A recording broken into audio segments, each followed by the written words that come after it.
মানব সভ্যতা টিকিয়ে রাখতে সবচেয়ে বেশি ত্যাগ নারীর, ঠিক না? আর এই জন্যই আল্লাহ তাআলা নারীদের জন্য, মহিলাদের জন্য জান্নাতটা সহজ করেছে। শুধু কিছু কাজ তাদের করতে হবে, বেশি না। পুরুষদের জন্য এগুলো তো করতেই হবে, আরো বেশি করতে হবে। তো এই হাদিসটা আমরা সংক্ষেপে আলোচনা করার চেষ্টা করব। আল্লাহ তাআলা আমাদের তৌফিক দান করুন, আমিন। আল্লাহ রাসূল সাল্লাল্লাহু আলাইহি ওয়াসাল্লাম বলছেন, প্রথম যে কাজ সেটা হলো কোনো মহিলা যদি সাল্লাত খামসাহা, 5 ওয়াক্ত সালাত আদায় করে, শুধু ফরজ সালাত, শবে বরাত, শবে কদর, যত নফল সালাত আছে কিচ্ছু করে না, সাশতের নামাজ, ইশরাকের নামাজ কিচ্ছু করে না, কিন্তু শুধু ফরজটুকু আদায় করে। আমাদের সমাজের মেয়েরা দিনের ব্যাপারে আগ্রহী, শবে বরাতের আগ্রহ পুরুষদের বেশি না মেয়েদের?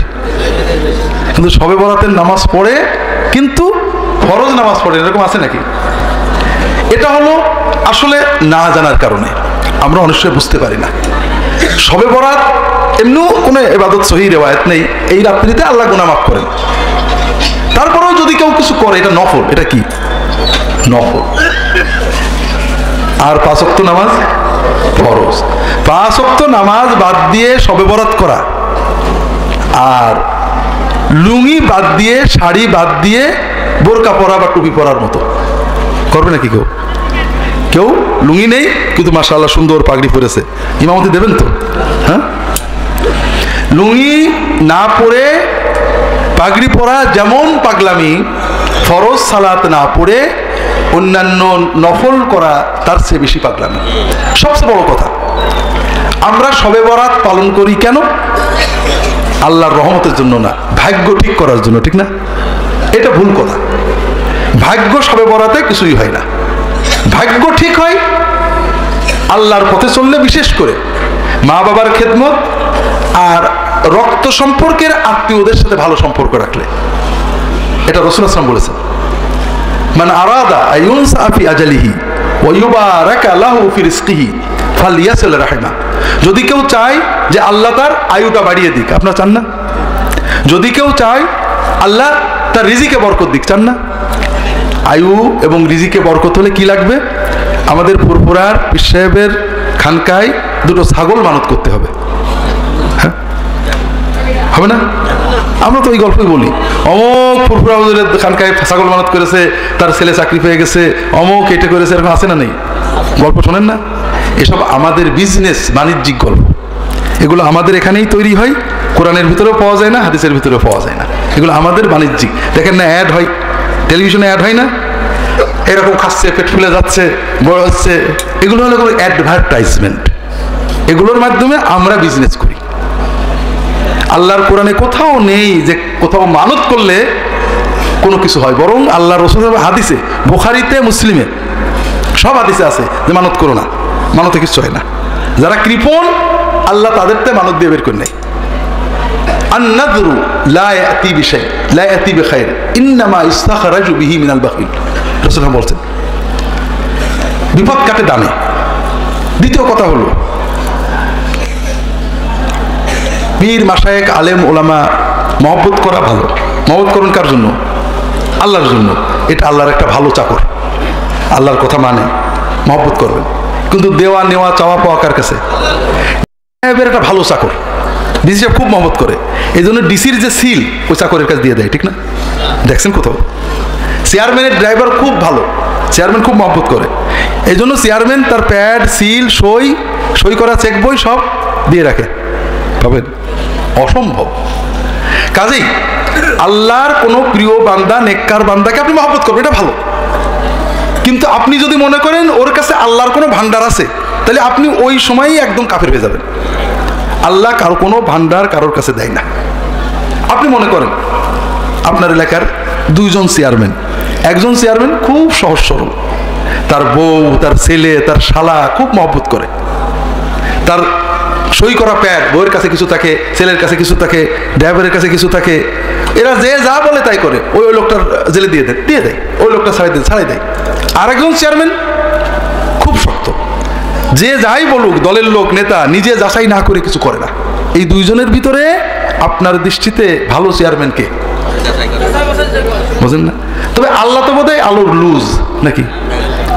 চেয়ারম্যান কিছু জানে না, তারপরেও যে ভালো চেয়ারম্যান, সে তার দায়িত্ব আমানত আদায় করতে যাচাই করে, যাত্রার কথাই সবার কথা শোনে, প্রভাব ফেলে, কিন্তু নিজে চেষ্টা করে যে ঠিক না বেঠিক, ঠিক না? আর আল্লাহ সব জানেন, তারপরেও আল্লাহ তো সব ভান্ডার হুজুরদেরকে দিয়ে রেখে দিয়েছে নাকি? এই চিন্তা করলেই সে মুশরিক হয়ে যাবে। আল্লাহ কারোর কাছে কোনো ভান্ডার দেন না, মিছে কথা। না আল্লাহ কোরআনে বলেছেন, না নবীজি হাদিসে বলেছেন, আমরা বানাই বলি। আলেম ওলামা পীর মাশায়েখের কাছে যাব কি জন্য? তাদের কাছে যেটা আছে ওইটার জন্য। আর আল্লাহর কাছে যেটা আছে ওইটার জন্য যদি কারোর কাছে যান, আপনি কাফের হয়ে যাবেন, মুশরিক হয়ে যাবেন। পীর সাহেবের কাছে কি আছে? পীর সাহেবের কাছে আমল আছে, উনি খুব ভালো আল্লাহর ডাকে। আমি তার কাছে কি জন্য যাব? আমল শিখতে। হুজুরের কাছে আমল শিখে সেই রকম আমল করে আমি আমার আমলের ওসিলায় আল্লাহর ওলি হব। কথা বলেন? আমি যদি মনে করি পীর সাহেবের কাছে আল্লাহর ভান্ডার আছে, তাহলে মনে করা থেকে আমি বেঈমান হয়ে যাব। আমি যদি মনে করি পীর সাহেবের কাছে গেলে আল্লাহর রহমত পাওয়া যাবে, তাহলে ওই মনে করা থেকে আমি বেঈমান হয়ে যাব। আল্লাহর রহমত পীর সাহেবের কাছে থাকে না, আল্লাহর রহমত আল্লাহর কাছে থাকে। আর আল্লাহ নিজে কোরআনে বলেছেন, ওয়াইজা সাআলাকা ইবাদি আন্নী ফাইন্নী করিব উজিবু দাওয়াতাদ দাঈ ইযা দাআন। আল্লাহ বলছেন যে আমার বান্দা যদি আপনার কাছে আমার কথা জিজ্ঞাসা করে, আল্লাহ বলছেন আমি বান্দার কাছেই আছি। বান্দা যেখানে বসে যে অবস্থায় আমার ডাক দেবে, আমি ডাকে সাড়া দেব। কাজেই ভাইরা, খুব ভালো করে বুঝতে হবে যে আমরা কোনো কিছু এমন লোকের কাছে যাব যার তার কাছে যেটা আছে সেই জন্য। মৌলানা সাহেবের কাছে যাবো মসলা শুনতে, ঠিক না? পীর সাহেবের কাছে যাবো আমল শিখতে। আর চাওয়া পাওয়া ভালো মন্দ কার কাছে? আল্লাহর কাছে। কেউ যদি কখনো মনে করে কারোর ভিতরে কোনো রকমের ক্ষমতা আছে, কেউ আমার তরাই নিতে পারবে, আমি অনেক গুনাহ করেছি, আল্লাহ শুনবে না, যদি একজন হুজুর বলে দেয় শুনবে, তাহলে ওই ব্যক্তি ওই সময়ে কাফের হয়ে যাবে। কথা বুঝতে পারছেন না? কেন? একটু বোঝার চেষ্টা করি। আমাদের ছোটবেলায় আমাদের উপরে বেশি মারধর করতো। ছোট যখন ছিলাম, 2 বছর 3 বছর 4 বছর 5 বছর 6 বছর, চর সাপোর্ট, টুকটাক কিল, রাগ, গাল, বকা। বাপ বেশি দিত না, মা বেশি দিত না, দাদি বেশি দিত? মা। তাহলে মা হলো আমাদের সবচেয়ে বড় দুশ্মন। হ্যাঁ, মাই তো সবচেয়ে বেশি রাগ করে। হুকুম ছোটবেলা থেকে মা বেশি করতো না বাপ বেশি করতো? এটা কর, এটা করিস না, এইভাবে খাই, এইভাবে খাইস না। মা বেশি বলতো না বাপ বেশি বলতো? এখন একটা ছেলে, 2 বছরের ছেলে, 3 বছরের ছেলে চিন্তা করলো আমার মা তো রাগী, একটু 19-20 হলে তো মা বকা দেবে, আর আমিও তো মার কথা শুনতে পারি না। ছোটবেলায় আমরা কার কথা বেশি অমান্য করতাম? কোন তো ঠিক করে? বাপ দিনের ভিতরে 5টা বলতো, মোটামুটি বাপের ভয়ে 5টাই মানতাম। আর মা সারাদিন 500 বলে, তার ভিতরে 400ই মানিনি, ঠিক না? ঠিক আছে। এখন একটা ছেলে মনে করলো আমি তো মায়ের ভালো ছেলে না, আমি তো মার কথা সব মানি না, আর মাও তো রাগী, কিছু বললে তো মা একটা বকা না দিয়ে কিছু করবে না। এখন থেকে আর মার কাছে কিছু চাবো না, মার কাছে যেটা ওইটা খালার কাছে চাবো। খালা আমার দয়াল খালা, কোনোদিন মারিনি আমার, ঠিক না? তো ও কি করে, ও যা দরকার হয় খালার কাছে বলে, খালা নিজে থাকলে দেয়, নইলে মার কাছে চেয়ে দেয়। এইরকম কোনো ছেলে যদি কোনো মার থাকে যে মার কাছে যে জিনিস চাওয়া দরকার ওটা খালার কাছে চাই, যে মা কি খুশি হয় না বিরক্ত হয়? মা খুশি হবে? অখুশি হবে, বিরক্ত হবে। ও কি মাকে অপমান করছে না সম্মান করছে? ও প্রমাণ করছে ওর মা ভালো মা না। কেউ যদি বলে আমার মা আমি চাইলে দেয় না, খালা না বলো পর্যন্ত দেয় না, ওকে ভালো মা হলো না খারাপ মা হলো? মায়ের মাতৃত্বের 2টো দাবি আছে। একটা হলো যে সন্তান আমি মা, তোর পেটে ধারণ করেছি, আমি তোর মা, তোর যেটা হবে সবচেয়ে আগে কার বলবি? মা। আর মাতৃত্বের আরেকটা দাবি হলো মা যদি বোঝে ছেলের কষ্ট, যত রাগই থাক পানি হয়ে যাবে। কাজেই কোনো ছেলে যদি বলে আমার মা, যত আমি বলি, যতই মন দিয়ে বলি, যতই বুঝুক মা আমার দরকার, কিন্তু মা খুব রাগী, খালা না বললে দেয় না, তাহলে ও কি মাকে অপমান করছে না সম্মান করছে? আমাদের সৃষ্টিকর্তা রব্বুল আলামিন, আমাদের মালিক, আমাদের মৌলা আল্লাহ, কেউ যদি মনে করে আমি যতই চাই, আমি তো অনেক গুনাহ করেছি, এখন আমি যতই আল্লাহর কাছে মাফ চাই আল্লাহ দেবে না, যদি হুজুর বলে দেয় তাহলে আল্লাহ দেবে। ও কি আল্লাহকে সম্মানিত করলো না অপমানিত করলো? ও প্রমাণ করলো ওর সৃষ্টিকর্তা ভালো না। যে আল্লাহ আমাকে জানছেন, আমি অন্তর দিয়ে চাচ্ছি, তওবা করছি, আল্লাহ আমার সব দেখছেন, আল্লাহ আমি বললে দেবে না, আরেকজন বলে দিলে দেবে, এই চিন্তা করলে আল্লাহ তাআলার রুবুবিয়তকে অপমান করা হয়। কথা বুঝতে পারেননি?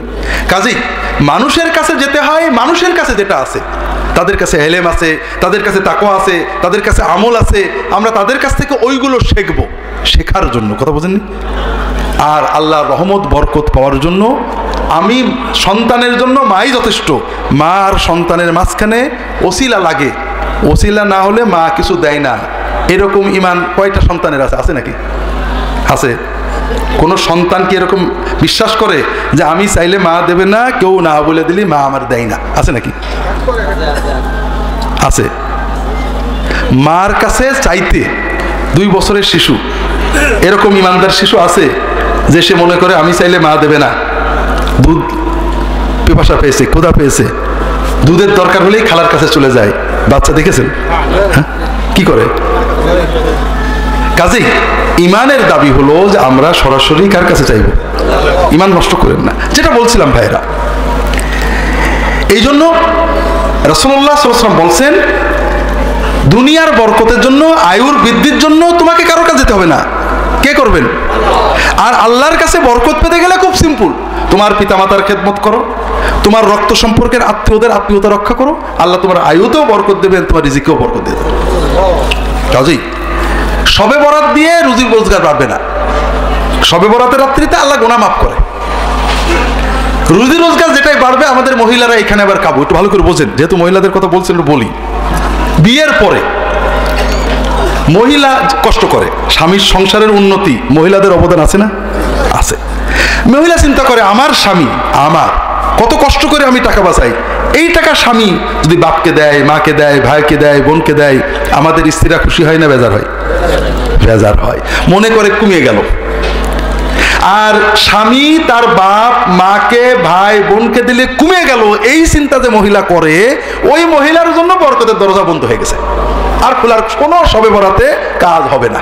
কথা কি বুঝতে পারছেন? কারণ শাশুড়ির সাথে বউয়ের ঝগড়া হলে হতে পারে এটা সমান সমান, কিন্তু কোনো ছেলে যদি মা বাবার সামান্যতম কোনো হক নষ্ট করে, মা বাবার সাথে সামান্য খারাপ আচরণ করে, যদি কোনো ভাই তার ভাই বা বোনের অন্তত হক নষ্ট করে, ওই ব্যক্তির জীবন থেকে বরকত উঠে যাবে, আয়ু কমে যাবেই, ঠেকানো যাবে না। কাজেই মহিলারা যদি আপনার স্বামী সন্তানের আয়ু বাড়াতে চান, রিজিকের বরকত চান, তাহলে স্বামীদেরকে উৎসাহ দেবেন, তোমার আব্বা আম্মাকে দাও, ভাই বোনের হক দাও। এটাতে কমবে না, এটাতে আল্লাহর অ্যাকাউন্টে বাড়বে। আমি লম্বা বলতে পারছি না, যেটা বলছিলাম শবে বরাত নয়, মেয়েদের জন্য নফলের এত দরকার নেই, করলে অনেক ভালো, না করলে সমস্যা নেই। কি লাগবে? 5 ওয়াক্ত ফরজ নামাজ লাগবে। আমরা বাংলাদেশের মানুষ, মাশাআল্লাহ, আপনারা অনেকেই বলেন হুজুর নামাজ না পড়লে কি হয়? ইমান তো ঠিক আছে, আছে না নেই? কালকে পুরেও আছে। বিশ্বাস করেন, নামাজ পড়ে না ইমান ঠিক আছে, এইরকম মুসলমান বাংলাদেশে যত বেশি হবে, তত আমাদের হুজুরদের সুবিধা বেশি হবে। কেন? নামাজ পড়ে না ইমান আছে, মানে বোঝে আল্লাহ বিপদ দেয়, আল্লাহ কাটায়। এই ধরনের মানুষ দেখবেন বেনামাজি নারী পুরুষ অস্থির হয় বেশি, ছোটখাটো বিপদ হলে অস্থির হয়ে যায়, আও বাউ করে। নামাজিরা কিন্তু অত অস্থির হয় না। নামাজের কারণে মনের ভিতরে একটা সবর ধৈর্য স্থিতি আসে। বেনামাজি নারী বেনামাজি পুরুষ, ছেলের অসুখ হোক আর মুরগির অসুখ হোক, অস্থির হয়ে যায়, তাড়াতাড়ি চিন্তা করে কি করে কাটবে। নামাজ তো পড়ে না, আল্লাহর কাছে চাইতে পেতে পারে না, কি করে? তাড়াতাড়ি 2000 টাকা 1000 টাকা একটা ছাগল একটা মুরগি নিয়ে আমাদের কাছে। তাহলে মনে করেন এই ঝিনাদায় যদি বেনামাজি মানুষ বেশি থাকে, ইমান আছে নামাজ নেই, তাহলে আমার ঝিনাদার হুজুর হিসেবে লাভ না? লাভ। কিন্তু আপনাদের কি হলো? লাভ হলো না লস হলো? লস হলো। প্রথম লস বোঝেন, নামাজ না পড়লে ইমান ঠিক থাকে না। 2 নম্বর কথা, যদি থেকেও থাকে, এই যে ছেলের অসুখ আর মুরগির অসুখ, বিপদ আপদে ডাকতে হয় কার? আল্লাহ। হুজুরের কাছে যাইতে হবে, হুজুর কোন দোয়া পড়লে বিপদ কাটে শিখার জন্য, কিন্তু ডাকতে হবে কার? আপনি বিপদে পড়ে আল্লাহ না রেখে আমার কাছে গেলেন, আরো ইমান নষ্ট হয়ে গেল। এটা তো গেলই। এরপরে দেখেন, আপনি যে আমার টাকাগুলো দিলেন, যখন লোকেরা এমনি হুজুরের হাদিয়া দেয়, আমরা তো পীর সাহেবদের সাথে থাকি, পীর সাহেব আমাদের লোকে হাদিয়া দেয়, এমনি যখন দেয় 20 টাকা দেয়, 50 টাকা দেয়, খুব ভালো মহব্বত করলে 100-200 টাকা দেয়, আর বিপদে পড়ে যখন দেয় দোয়ার জন্য তখন অনেক বেশি দেয়। কাজে আপনাদের যত বিপদ হবে, বেনামাজি হবেন, আমাদের তত লাভ হবে। কিন্তু প্রবলেম হলো, আপনি যে আমার 2000-5000 টাকা দিয়ে হুজুর দোয়া করলেন, বললেন, এই টাকাটা তো আপনি খাইলে বেশি ভালো হতো, ঠিক আছে না? আমি কি বল, আল্লাহ মাফ করে দাও, দেখা গেল কিছুই হলো না, টাকাটাও গেল, বিপদ থেকে গেল, ইমানও গেল, টাকাও গেল, বিপদ থেকে গেল। কিন্তু যদি আপনি নামাজ পড়তেন, আল্লাহ কোরআনে বলছেন ইস্তাঈনু বিস-সাবরি ওয়াস-সালাহ, নামাজ এবং সবরের মাধ্যমে আল্লাহর সাহায্য চাও। আপনি নামাজ পড়েন, আল্লাহ রাসূল সাল্লাল্লাহু আলাইহি ওয়াসাল্লাম বলছেন আকরাবু মা ইয়াকুনুল আবদু মিনাল্লাহি ওয়া হুয়া সাজিদ, বান্দা যখন নামাজে যে সাজদা করে আল্লাহর সবচেয়ে নিকটবর্তী হয়, আল্লাহর সাথে বান্দার দিদার হয়ে যায়। ওই সাজদাই বান্দা আল্লাহর কাছে যা চায় আল্লাহ কবুল করে নেন। আপনি নামাজ পড়বেন, নামাজের সেজদা আল্লাহর কাছে চাইবেন, নামাজ পড়ে আল্লাহর কাছে চাইবেন, আপনার বিপদও কেটে যাবে, আপনি আল্লাহর ওলি হয়ে যাবেন। ভাইরা, বিপদে পড়লে আমিও দেখছি হাও মাও করে হুজুর দোয়া করেন, খুব বিপদে আছে, পা জড়াই পর্যন্ত ধরে, আছে না নেই? আপনি যখন কোনো কবরে যেয়ে কান্দেন, মাজারে যেয়ে কান্দেন, হুজুরের কাছে কান্দেন, আপনি কান্দেন, বিপদ আসলো, বিপদ কাটতেও পারে নাও পারে, আপনার ইমানটা নষ্ট হয়ে গেল। কিন্তু ওই কান্নাটুকু যদি আল্লাহর কাছে কান্দেন, তাহলে আপনার বিপদও কেটে যাবে, আপনি আল্লাহর ওলি হয়ে যাবেন। কারণ আল্লাহর এমনি কান্না হয় না, আমাদের অন্তরগুলো শক্ত, কান্না হয় না। কিন্তু ছেলের খুব কঠিন অসুখ, বউয়ের খুব কঠিন অসুখ, বিপদ, কঠিন মামলা, অন্তত দুনিয়ার ব্যথায় আমরা কান্দি যে আল্লাহ কেউ নেই, তুমি না করলে, চোখে পানি আসে তো, কানলাম তো, কার কাছে কানলাম? আল্লাহর কাছে। ওই কান্নাতে আমি দুনিয়ার জন্য কানলাম, তারপরও আমি আল্লাহর ওলি হয়ে যাব। এই জন্য ভাইরা, নামাজ হলো আমার সবচেয়ে লাভ, খুব খেয়াল রাখবেন। এই জন্য ভণ্ড যারা পীর বা এই ধরনের নামে প্রথম গেলেই নামাজের বিরুদ্ধে বলে, কারণ নামাজ আপনি পড়লে আল্লাহর সাথে আপনার সম্পর্ক থাকবে, আর নামাজটা বাদ দিলে সম্পর্ক কেটে যাবে। মনে করেন আপনার এলাকার এমপি আপনার খুব মহব্বত করে, বলে যে আমি যখন থাকবো আসবি আমার এখানে, আপনি যান, এমনি বন্ধুত্ব আর কিছু না, যান, আধা ঘন্টা বসেন, গল্প করেন, চাটা খান, বিস্কুট দেয়, এমপির ফ্রি বিস্কুট খেয়ে চলে আসেন। একজন বলল, দলের লিডার, যে তুই প্রতিদিন যে এমপির কাছে বসে থাকিস কেন, এত সময় নষ্ট করা লাগবে না, তুই আমার গ্রুপে আয়, আমার সাথে এমপির হটলাইন, তোর যখন যেটা লাগে আমি এনে দেবো এমপির কাছে। এই যে বুদ্ধিটা আপনার দিল, ও কি আপনার ভালো বুদ্ধি দিল না খারাপ বুদ্ধি দিল? ও কি আপনার ভালো ছিল না খারাপ ছিল? ও চায় না যে আপনার সাথে এমপির হটলাইনটা থাক। আপনি কোনো স্বার্থ নিয়ে যান না, এমনি অন্তরের মহব্বতে যান, কিন্তু কোনো সময় বিপদে পড়লে চাইতে পারবেন। কিন্তু যখন কাট হয়ে গেল, আপনি আর যান না, অনেকদিন পরে বিপদে পড়েছেন, তখন লজ্জা লাগবে। কোনোদিন যাইনে, ওকে বলবেন এই একটু এমপিকে বলে দাও আমার এটা করে দিতে, ও বলে 2000 লাগবে, পরের দিন এসে বলে আরো 5000 লাগবে, ঠিক না? ও আপনার মাথায় কাঁঠাল ভেঙে খেতে চাই, কথা বোঝেননি? আর যে ব্যক্তি বলে আমার মুরিদ হলে নামাজ লাগবে না, আমার হুজুরের মুরিদ হলে নামাজ লাগবে না, ও আপনার দুশ্মন। ও চাই না যে আপনার সাথে আল্লাহর ডাইরেক্ট সম্পর্ক থাকে, কথা বুঝতে পারেননি? বান্দা যখন নামাজ পড়ে আল্লাহ তাআলা স্বয়ং তার দিকে তাকিয়ে থাকেন, বান্দা যা চায় অন্তর দিয়ে মন দিয়ে আল্লাহ সব দোয়া কবুল করে নেন। কাজেই নামাজ আল্লাহ সবচেয়ে সহজ ইবাদত করেছেন। আপনি সূরা কেরাত জানেন আলহামদুলিল্লাহ, না জানেন যতটুকু জানেন তাই দিয়ে নামাজ পড়বেন, আল্লাহ 16 আনা সওয়াব দিয়ে দেবেন। তবে জেনে আপনার তৌফিকে থাকতে যদি ভুল করেন এটা অন্যায়। তবে আমি লম্বা বলবো না, আমরা যারা নামাজ পড়ি না তারা একটা মহা ভুলে আছি, নিজের ক্ষতি নিজে করছি। নামাজ পড়লে মনের শান্তি, নামাজ পড়লে পরিবারের বরকত, নামাজ পড়লে দুনিয়ার বরকত, নামাজ পড়লে ঈমান থাকবে, নামাজ পড়লে আল্লাহ তাআলা আল্লাহর ওলি হিসেবে জান্নাত নসিব করে দেবে। নামাজ না পড়লে দুনিয়ার অশান্তি, দুনিয়ার লস, পরিবারের অশান্তি। নামাজ পড়লে আল্লাহ অনেক বেশি বরকত দেবেন। আমাদের স্বার্থ, আমাদের লাভ। আমি নামাজ লম্বা বলবো না, তবে যারা নামাজ পড়ি তারাও অনেক ভুল করি। আমি শুধু মহিলাদের ভুলের কথা বলবো, যে ভুলগুলো মেয়েরা করেন, যেহেতু মেয়েদের নামাজের কথা বলছি। আমাদের দেশের মেয়েরা নামাজ যারা পড়েন না তারা তো ভুল করেনি, যারা ফরজ পড়েন না, শবে বরাত পড়েন, তারা আরও ভুল করেন। কিন্তু যারা পড়েন তারাও ভুল করেন। নামাজের ভিতরে অনেকগুলো ফরজ আছে, যেমন কাপড় পরা নামাজে ফরজ না? ফরজ। কাপড় না থাকলে ন্যাংটোও নামাজ হবে, কিন্তু আপনার কাপড় আছে। যেমন পুরুষের কন্টুক ঢাকা ফরজ, নাভি থেকে হাঁটু পর্যন্ত, না থাকলে ন্যাংটোলেও নামাজ হবে, কিন্তু আছে। আপনার প্যান্ট, বাংলাদেশের আজকাল গার্মেন্টসের সব প্যান্ট নাভির 2 আঙুল নিচে নাকি বানাই। আমার প্যান্ট পরিনি তো বলতে পারবো না আর কি। এই প্যান্ট পরে যদি প্যান্টের উপরে ছোট শার্ট বা গেঞ্জি থাকে নামাজ কিন্তু হবে না, বা পাতলা যদি শার্ট থাকে নামাজ হবে না, কারণ আপনি তো ন্যাংটো। নাভি থেকে যেটুক খোলা আছে আপনি তো সেটা ন্যাংটো, ন্যাংটো না? হ্যাঁ, ঠিক। অধিকাংশ প্যান্ট টাকনুর নিচেই থাকে, পায়ের যে নিচের হাড়, হাড়ের নিচেই থাকে। যদি নামাজের মুসল্লির কাপড় টাকনুর নিচেই থাকে নামাজ হবে না, কথা বুঝেন? রাসূলুল্লাহ সাল্লাল্লাহু আলাইহি ওয়াসাল্লাম বলেছেন তোমার নামাজ হয়নি, আবার ওযু করতে বলেছেন। এটা হলো পুরুষদের ক্ষেত্রে।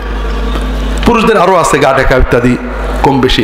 মহিলাদের জন্য নামাজের ভিতরে মাথার চুল থেকে পা পর্যন্ত ঢেকে রাখা ফরজ, শুধুমাত্র মুখ, কপালের এই চুলের এখান থেকে থুতনি, গলা নয়।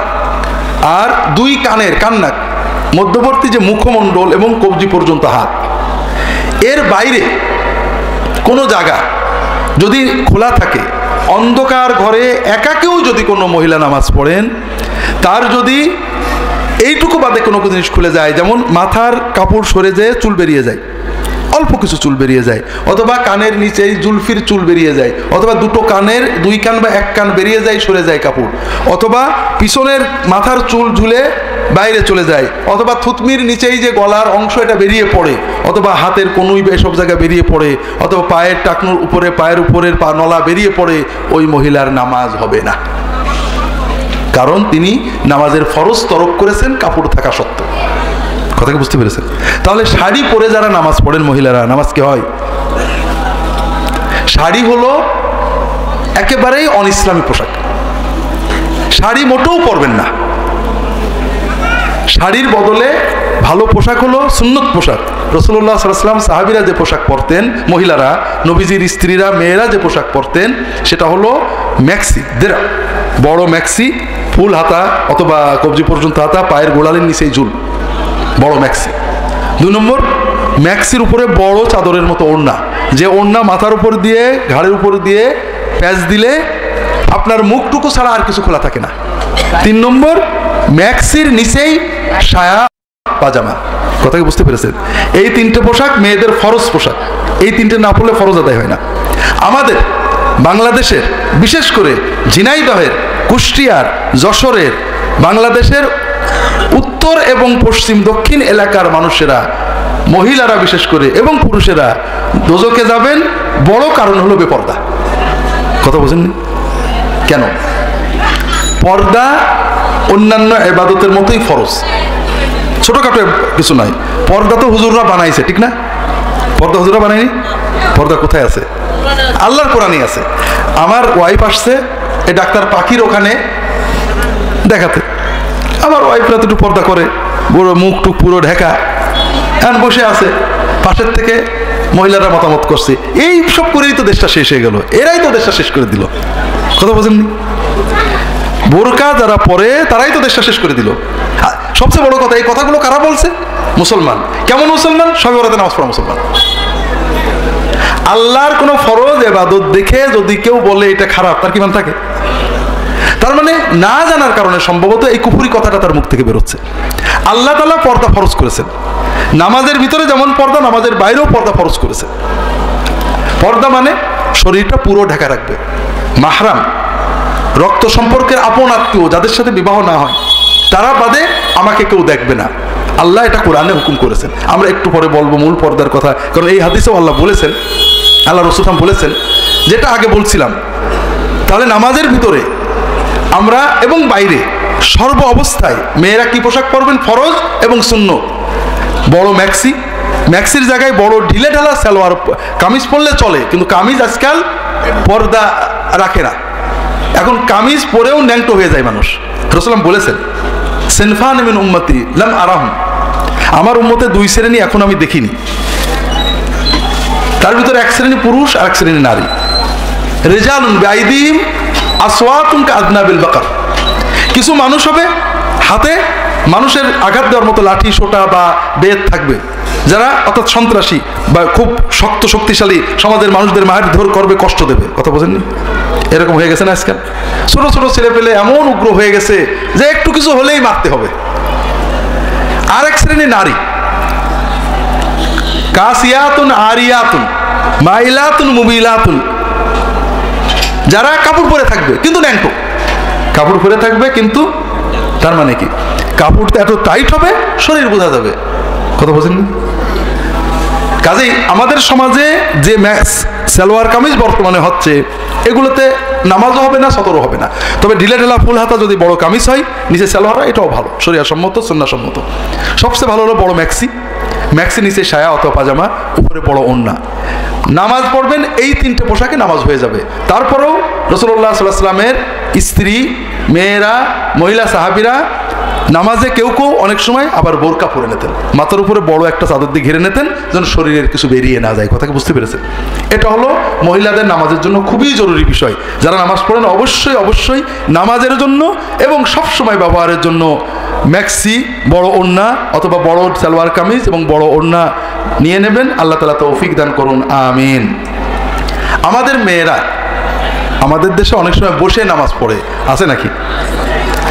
ফরজ নামাজ দাঁড়িয়ে পড়া ফরজ, কোমরে জোর না থাকলে বসে শুয়েও হবে। কিন্তু যে মহিলা দাঁড়াতে পারেন সেই মহিলা যদি ফরজ নামাজ বসে পড়েন তার নামাজ কিন্তু হবে না। কাজে নামাজ দাঁড়িয়ে পড়তে হবে, নামাজ দাঁড়িয়ে পড়তে হবে। আমরা নারী পুরুষ সবাই নামাজে যে ভুলগুলো করি, মেয়েরাও করেন ছেলেরাও, সেটা হলো নামাজ আমরা দায়ী সারা পড়ি, আল্লাহর জিনিস কোনো রকমে দিয়ে আসি। শহীদ মিনারে ফুল দেন যখন, তখনও যত্ন করে দেন না,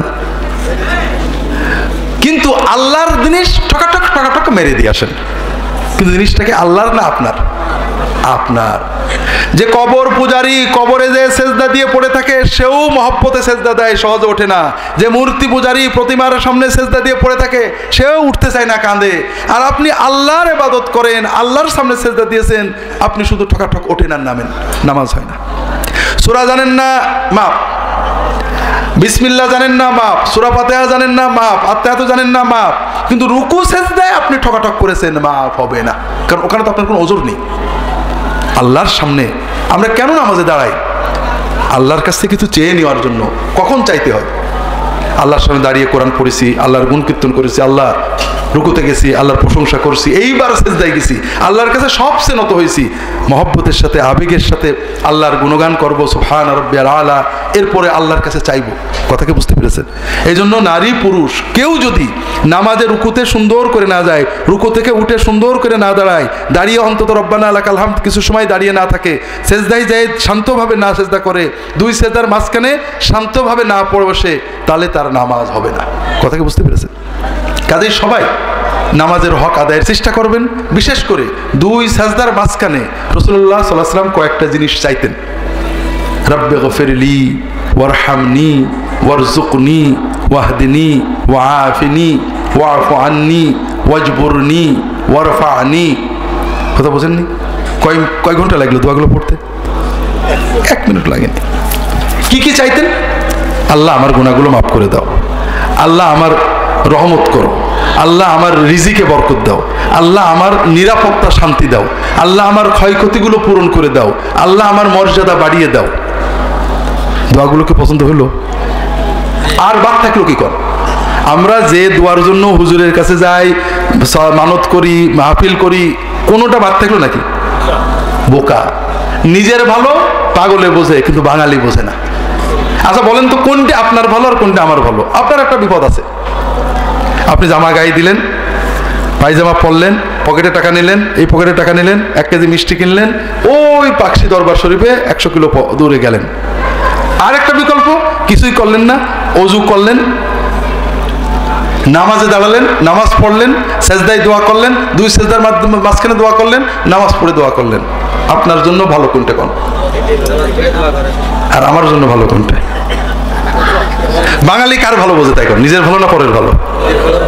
বোঝেন না। এই জন্য তো বলি যে নিজের ভালো পাগলেও বোঝে, কিন্তু বাঙালিতে কেন বোঝে না?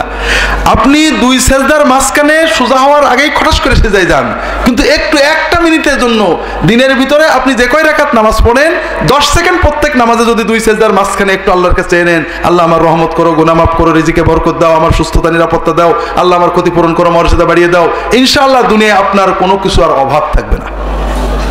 কথা বুঝতে পেরেছেন? এগুলো আমরা সবাই আমল করব, আল্লাহ কবুল করে নিন, আমিন। যেটা বলছিলাম, মেয়েদের জন্য 4টে আমলের কথা বললেন রাসূলুল্লাহ সাল্লাল্লাহু আলাইহি ওয়াসাল্লাম। 1 নম্বর কি? নামাজ। 2 নম্বর হলো রোজা। ও সামাত শাহরাহা, রমজানের সিয়ামটা পালন করবে। কথা কি বুঝতে পারছেন?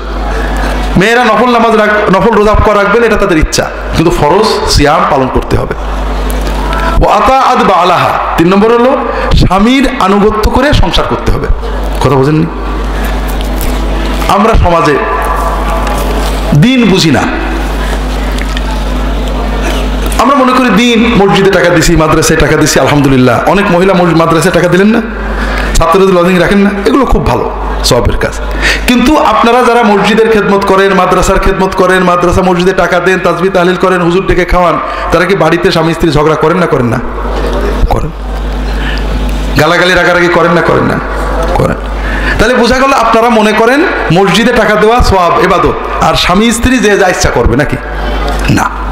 মসজিদে টাকা দেওয়া যেমন ইবাদত, স্বামী স্ত্রীর ভালো সম্পর্ক ওই রকম ইবাদত। আপনারা স্বামী স্ত্রীর সম্পর্ক ভালো রাখবেন, হাসি তামাশা করবেন, খেলাধুলো করবেন, ইয়ারকে আড্ডা দেবেন, বেড়াবেন, একসাথে খাইতে বসবেন, গালে তুলে খাইয়ে দেবেন, আর আল্লাহ আপনার আমলনামায় বড় বড় সৎকার সওয়াব লিখে দেবেন। এক্ষেত্রে উভয়েরই দায়িত্ব আছে। এই হাদিসে রাসূলুল্লাহ সাল্লাল্লাহু আলাইহি ওয়াসাল্লাম মহিলাদের কথা বলছেন যে মহিলাদের দায়িত্ব হলো স্বামীর আনুগত্য করে সংসার করা। কোরআন হাদিসে কিন্তু স্বামী শব্দ নেই। স্বামী তো আমাদের দেশের, আরবিতে বলে জাউশ, মানে সাথী, সঙ্গী।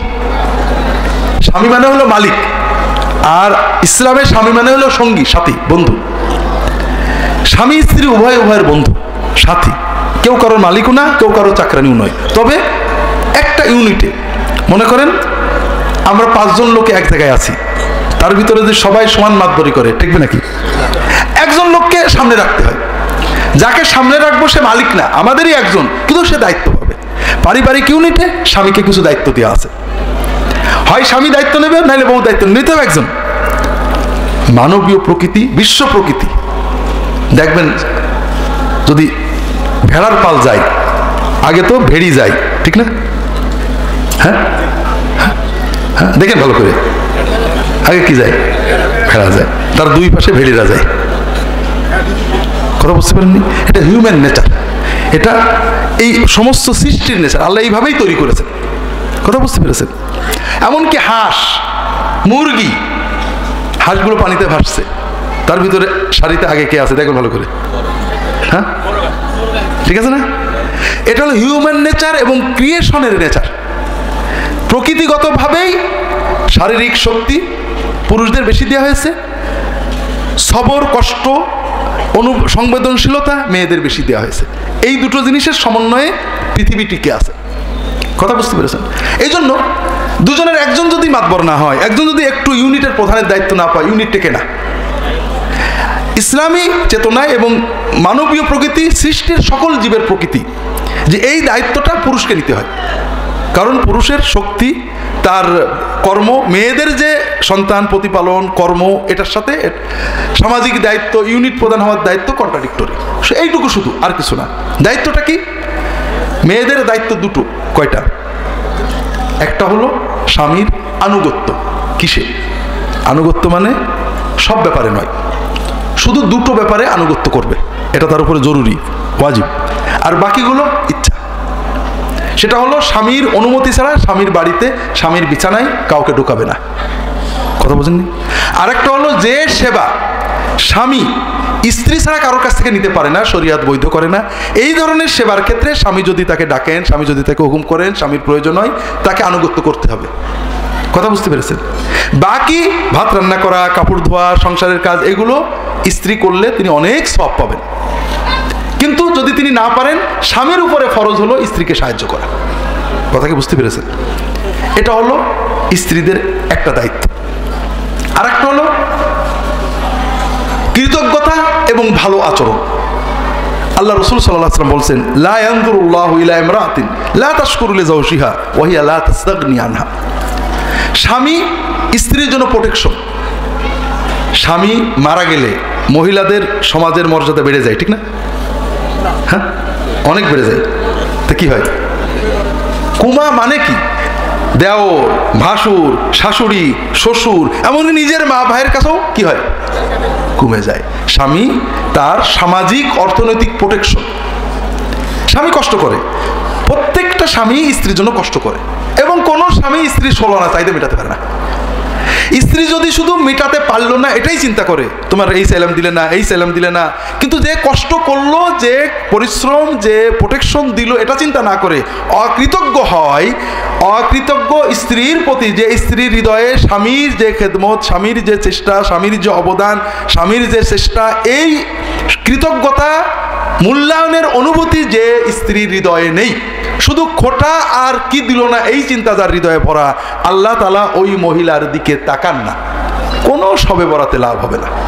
কথা বুঝতে পেরেছেন? আল্লাহ তাকাবেনই না। এটা হলো স্ত্রীদের দায়িত্ব। স্বামীদের দায়িত্ব একটু বেশি।